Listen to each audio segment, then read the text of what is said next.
작은 카페 창가 테이블에서 1시간 이상을 보낸 후 조이스와 브리짓의 아직 끝나지 않은 커피는 그들의 관심의 반영이었습니다. 지친 조이스는 브리짓을 그녀에게 끌어들인 것에 대해 자책했습니다. 중요한 일이 있었지만 그들은 오랫동안 빈둥거렸습니다. 브리짓이 남편에게 현재 카페에 있는 엘버트의 사무실 건너편에 있는 젊은 여성과 바람을 피웠다고 말했기 때문에 그의 행동을 붙잡으려는 의도로 조이스는 마지못해 브리짓의 말을 따르고 있었습니다. 선두 조이스는 10분을 더 기다렸다가 더 이상 머물 이유가 없다고 판단하여 가기로 결정. 브리짓은 맹렬하게 자신의 소매 털을 잡아당기며 서서 조이스의 남편 엘버트가 멋진 흑인 여성과 함께 사무실에서 나가는 것을 돌아보았습니다. 조이스는 그들이 떠날 때 화가 났습니다. 엘버트가 그녀를 위해 열어준 화려하고 흠잡을 데 없이 윤이 나는 검은색 세단. 브리짓은 조이스의 눈을 떴다고 느꼈습니다. 조이스는 브리짓의 격려에도 불구하고 눈물을 흘리며 정신이 팔려 서둘러 작별 인사를 하고 집으로 돌아가는 길에 코트를 단단히 조였습니다. 콜러 시원한 가을바람에 몸을 떨면서 그녀는 택시 안에서 울지 않으려고 지난 일들을 생각하며 행복이 얼마나 빨리 사라질지 생각했다. 항상 알베르트를 가장 가까운 사람이자 믿을 수 있는 남자로 생각했던 조이스는 자신이 그런 상황에 놓이게 될 줄은 상상도 못했다. 조이스 그녀가 아는 최고의 남자인 엘버트가 1년 동안 구애를 한 후 그녀에게서 무엇을 보았는지에 대해 여전히 당황했습니다. 그는 그녀에게 그의 부모가 명백히 노조에 반대한다는 제안을 했습니다. 특히 그 여자는 고아원에서 자랐기 때문에 그의 어머니는 그에게 결혼을 말리려고 했습니다. 조이스는 단지 자신의 비용으로 아기를 갖고 평온한 삶을 살고 싶었을 뿐이라고 말했습니다. 엘버트는 어머니의 반대에도 불구하고 결혼했고 젊은 부부는 엘버트의 어머니가 결혼한 지 10년 동안 자녀가 없을 것이라고 예측했음에도 불구하고 행복을 찾기 위해 초기 의심을 극복했습니다. 의사에게 갔으나 결과는 그녀에게 불임 문제가 있는 것으로 나타났습니다. 결과적으로 조이스는 남편을 돌보는데 관심을 돌렸지만 그날 모든 것이 달랐습니다. 조이스는 집으로 운전하면서 다음에는 무엇을 해야 할지 생각하고 어떻게 살고 싶은지 생각했습니다. 집에 들어서자 조이스는 기분이 좋아졌고 엘버트가 돌아올 것을 상상하며 즐거운 저녁 식사를 요리하기로 결정했습니다. 그녀는 브리짓의 말이 근거가 없으며 남편의 장기간 부재는 합리적인 설명이 있을 것이라고 스스로를 안심시켰습니다. 그러나 창밖을 내다보니 흐트러진 남자가 앉아 있는 것만 보였습니다. 11월에 낯선 사람에 대한 연민에 사로잡힌 벤치에서 비 재킷을 입은 조이스는 낯선 사람의 얼굴을 살펴보며 우산을 들고 그를 안으로 초대하여 차를 마시며 몸을 녹였습니다. 조이스는 한때 같은 반 친구이자 어린 시절 친구였던 휴를 발견하고 깜짝 놀랐습니다. 혼란스럽고 기억력이 부족함에도 불구하고 그녀를 열렬히 존경했던 조이스는 휴를 끌어안고 자신들의 역사를 회상했습니다. 예상치 못한 재회는 방과 후 각자의 길을 갔기 때문에 3의 우여곡절을 강조하는 복잡한 감정을 가져왔습니다. 조이스는 휴를 졸업한 고아들이 있다는 것을 깨달았습니다. 인생에서 거의 성공하지 못한 그들 중 많은 사람들은 사회적으로 발전하기가 어려웠고 가족 지원 없이는 생활의 어려움에 대처하기가 어려웠습니다. 그들 중 일부는 국영주택을 잃고 폭음에 빠져 거리로 나갔습니다. 정말 친절한 남자. 그도 비슷한 운명을 가졌을 것 같습니다. 조이스는 환대의 표시로 음식과 따뜻한 차를 가지고 그에게 인사했습니다. 그녀는 그에게 자신을 기억하는지 물었지만 휴는 고개를 저으며 자신이 어떻게 도랑에서 깨어났는지 이야기했습니다. 간신히 옷을 입고 친절한 낯선 사람들에 의해 구해졌지만 슬프게도 그는 둘 중 하나를 기억할 수 없었거나 그의 기원. 조이스는 남편 엘버트가 조롱하고 술에 취한 폭발에 개입하여 분노에 찬 엘버트가 그녀를 불신앙이라고 비난하면서 개입했을 때 함께 공유한 과거를 공유하려고 했습니다. 그의 소지품은 그들의 행복에 대한 냉소적인 소망을 표현했고 갑자기 두려움에 압도당했습니다. 조이스는 휴가 남편이 떠난 원인이라고 비난했습니다. 휴가를 떠나라고 지시했습니다. 휴는 조용히 아파트를 떠나 바깥쪽 벤치로 돌아갔습니다. 그녀는 휴를 포엇으로 밀어내기 전에 그를 안으로 들여보냈다는 것을 깨달았습니다. 그녀는 휴가 고열이 있다는 것을 깨달았고 점점 추워지는 가운데 밖에 서서 그에게 안으로 들어오라고 간청하는 동안 사과했습니다. 그녀는 그를 그녀의 아파트로 데려가 그를 침대에 눕히고 그가 체온을 측정했을 때 심각하게 아팠습니다. 조이스는 밤에 휴를 돌보며 스포를 갈아주고 약을 주려고 노력했습니다. 그녀는 필사적으로 그의 손을 잡고 기도했습니다. 그녀는 다음 4일 동안 한 번도 그의 곁으로 나가지 않았습니다. 휴 마침내 눈을 뜨고 자기 위에 서 있는 여자를 바라보며 조이스 내 사랑 정말 당신인가요? 그는 조용히 말했습니다. 당신은 여전히 기쁨으로 나를 기억합니까? 여자는 외쳤습니다. 나는 당신을 결코 잊은 적이 없습니다. 회복 중인 휴는 육체적으로 더 좋아졌을 뿐만 아니라 그도 그랬습니다. 기억을 되찾은 이 회복은 심각한 질병으로 인해 촉발된 것 같았습니다. 휴는 조이스에게 자신의 이야기를 계속해서 말했습니다. 인생에서 성공하겠다는 맹세를 했다는 사실이 드러났습니다. 그는 성공적인 결혼 사업가가 되었지만 무도회에서 거절당한 후 그녀를 찾아 그녀를 접게 했습니다. 출장 중에 그를 피한 그는 젊은 연인이라고 생각했지만 알고 보니 그를 강탈한 산적이었습니다. 그는 그를 계곡에 던져넣고 기억상실증에도 불구하고 과거를 전혀 기억하지 못하게 했습니다. 조이스는 그것이 운명일지도 모른다고 믿고 이주에서 그를 발견했습니다. 조이스는 휴가 회복된 후 그의 사업을 처리하러 갔을 때 휴의 귀환을 기다리면서 더 이상 전 남편 엘버트를 그리워하지 않는다는 것을 깨달았습니다. 그녀는 그들 사이에 진정한 사랑이 있었는지 쉽고 빠르게 궁금해했습니다. 조이스는 그녀의 새 친구에 대해 비난하는 말을 하는 엘버트와 마주쳤습니다. 그녀는 용서하고 새로운 시작을 하자고 제안했지만 엘버트는 화를 내고 조이스를 공격하려고 했습니다. 말없이 아파트에 들어간 휴는 알버트의 팔을 부러뜨리려고 했고 알버트는 휴에게 옆으로 던져져 벽에 부딪힌 뒤 비틀거리며 아파트 밖으로 나갔다. 휴는 조이스를 걱정하며 안아주며 조이스의 안부를 물었다. 조이스는 조이스를 고향으로 데려간 후 가장 친한 친구와 가족들만 참석한 가운데 작은 결혼식을 올린 후 이제 모든 것이 괜찮다고 안심시켰습니다. 그들은 관계에서 가장 중요한 것이 사랑과 신실함이라고 느꼈기 때문에 그러지 않기로 결정했습니다. 과시적인 사치를 보여줌 2년 후 모든 의학적 예측을 무시한 건강하고 튼튼한 사내 아이를 맞이했을 때 부부는 세상에서 가장 행복한 부모가 되었습니다. 저스틴은 지붕에 올라가 가끔 망치로 수리를 시작했습니다. 아주 늙은이, 아마 80세, 아래에 서서 수리가 잘 된 후 청년에게 조언을 합니다. 할아버지와 손자는 작업에 만족하여 이 작은 마을에서 오랫동안 살았던 집으로 이사했습니다. 저스틴은 5살 때부터 미스터 힐의 손에서 자랐습니다. 노인의 아들과 며느리가 화재로 목숨을 잃은 후 힐 씨는 재난이 발생하기 전에 금광에서 교대 근무자로 일했습니다. 그는 손자가 평생 고아가 된 후 저스틴을 돌봐야 할 때라고 결정했습니다. 군대에 복무한 후 소년을 품위 있는 남자로 키우는 데 전념했습니다. 저스틴은 고향으로 돌아가 그곳에서 농부로 일했습니다.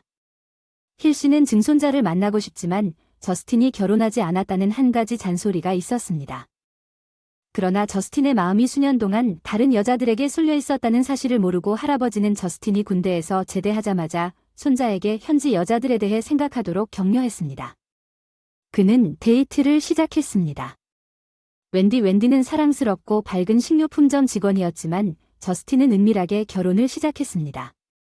약혼 반지를 찾고 있던 웬디는 갑자기 그에게 둘이 잘 될 거라고 생각하지 않으며 더 나은 삶을 추구하기 위해 그를 사랑하지 않는다고 말했다.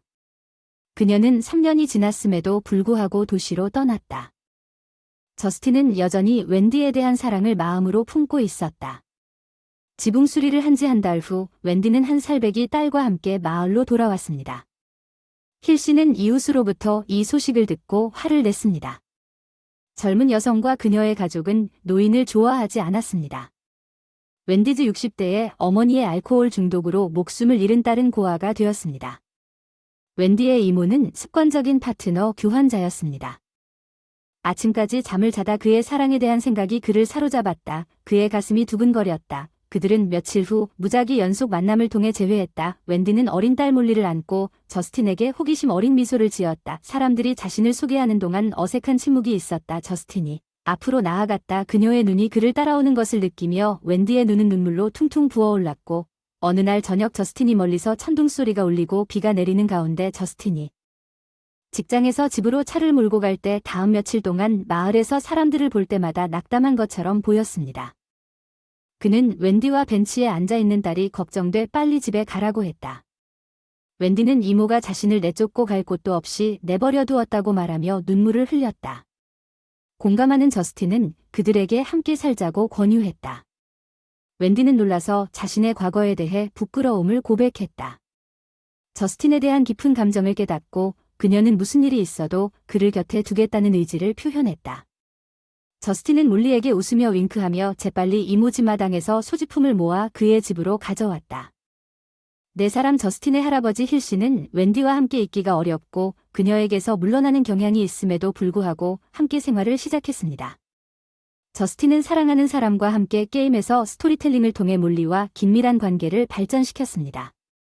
저스틴은 새로운 행복을 누렸지만 6개월 이내에 힐 씨는 비극으로 인해 중병에 걸리고 침대에 갇혔습니다. 힐 씨는 저스틴과 진심 어린 대화를 나누며 자신이 자신을 얼마나 사랑하고 존경하는지 말하면서도 웬디가 나쁘다고 생각했기 때문에 조심하라고 경고했습니다. 저스틴은 한마디도 대답하지 않고 포옹했습니다. 아침까지 옆에 있던 할아버지는 새벽에 슬그머니 눈물을 닦아내며 목숨을 잃었다. 저스틴을 남기고 슬픔에 잠긴 웬디는 장례식에 참석한 웬디가 큰 키와 부드러운 어깨로 남편을 위로했다. 조문객들도 눈치채지 못한 채 웃는 표정을 지었다. 미스 힐이 죽은 지 한 달도 채 안 되어 조용히 묘지를 떠났습니다.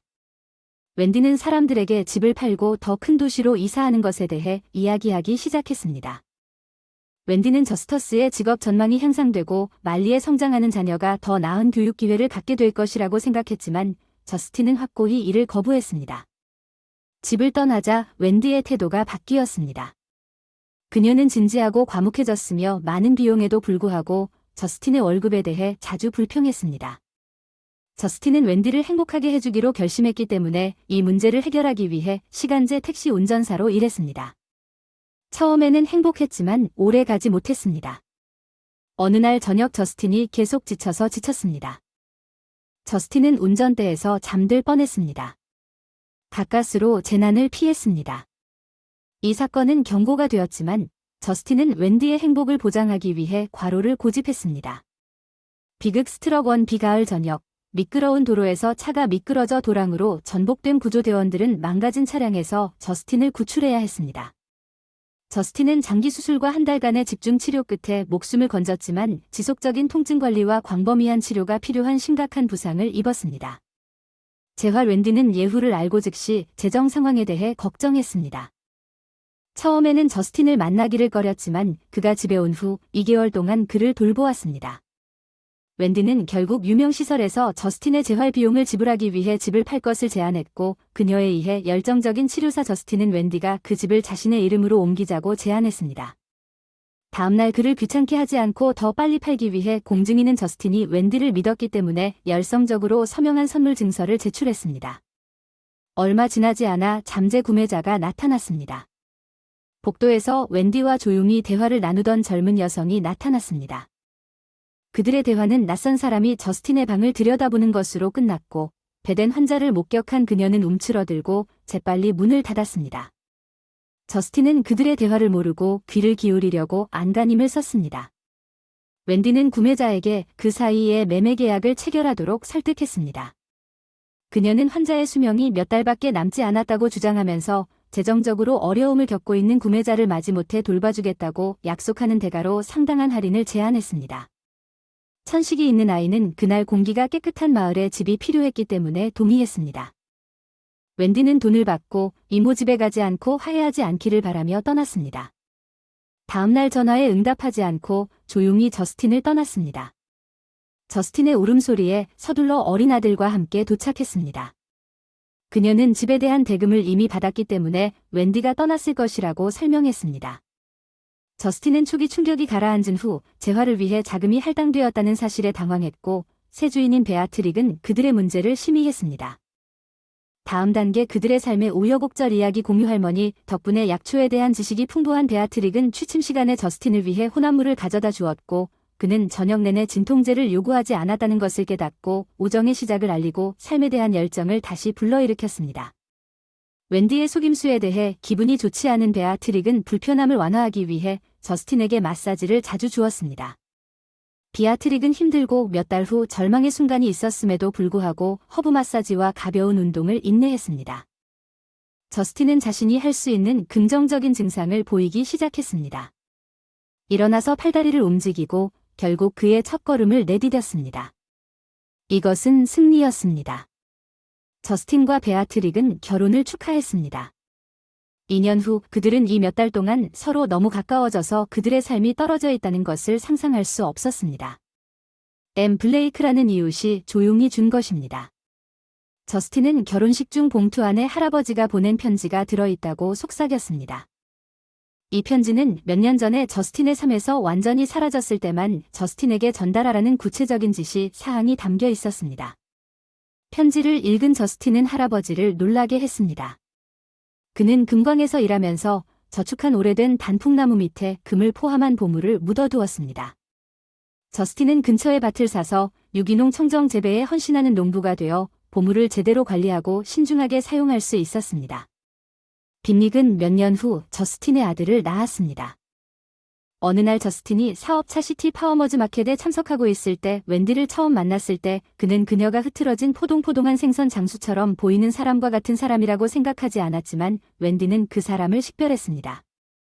두고 온 남자와 함께 그녀는 얼굴이 창백해지고 평소처럼 인생에 대해 투덜대며 돌아갔다. 저스틴은 자신이 불법적으로 얻은 돈이 마음에 들지 않는 것을 보고 복숭아를 사야 한다고 생각하며 돌아서서 아무 말도 하지 않고 걸어갔다.